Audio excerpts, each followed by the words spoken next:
Underline. Omong dikit tapi nyelekit. Bersama Om Bob. Om Bob, di kota besar itu parkir ini kan susah sekali. Bahkan kalau ada yang nggak benar, ini pun sebenarnya juga sudah diderek. Tapi masih ada saja yang melanggar tata cara parkir. Ini bagaimana Om Bob menggarisbawahi masalah ini? Ya, pusing ya. Sudah diderek kalau parkir liar, ngasih juga pada berani parkir. Iya. Bahkan dikempesi bannya, besok juga banyak orang yang melanggar larangan parkir. Betul. Memang kalau kita lihat di kota-kota besar di Indonesia ini, dari sononya itu belum ada perencanaan matang kan. Ya biasa di tempat kita kan kalau ada masalah baru diselesaikan. Iya. Pemadam kebakaran itu. Ya kalau di luar negeri sepertinya lebih benar ya. Yeah. Artinya kalau ada pembangunan sesuatu pasti dipikirin.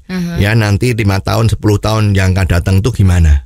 Saya pernah lihat sebuah lapangan terbang dulu di negara tetangga kita itu.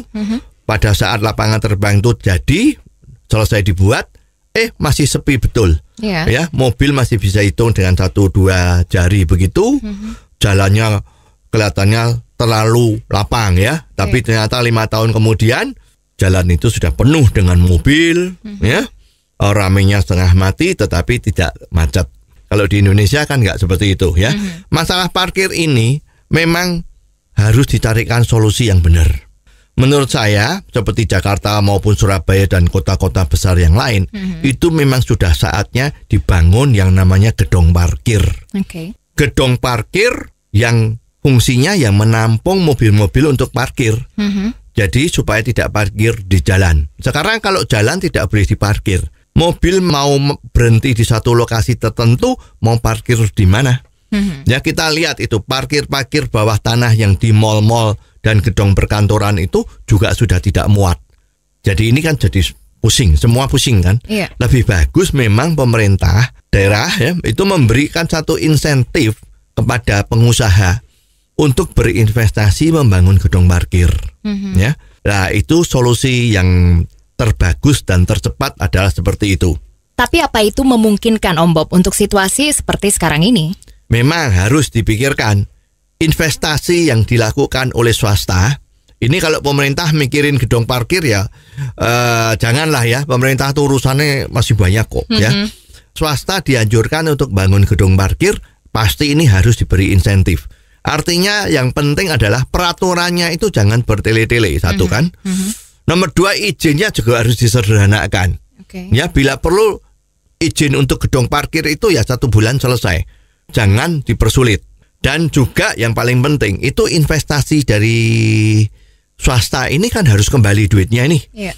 Siapa yang mau kerja bakti, kalau pemerintah boleh ya demi kesejahteraan. Pemerintah boleh rugi, tapi kalau swasta kan nggak mungkin seperti itu.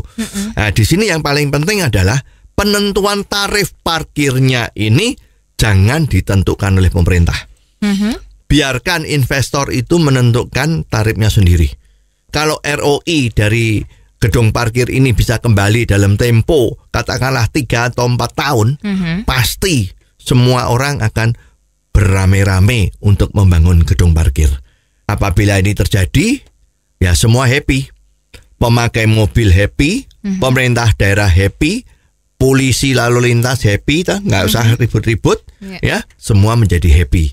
Ini saya kira satu-satunya jalan untuk segera mengatasi masalah perparkiran yang menimbulkan macet.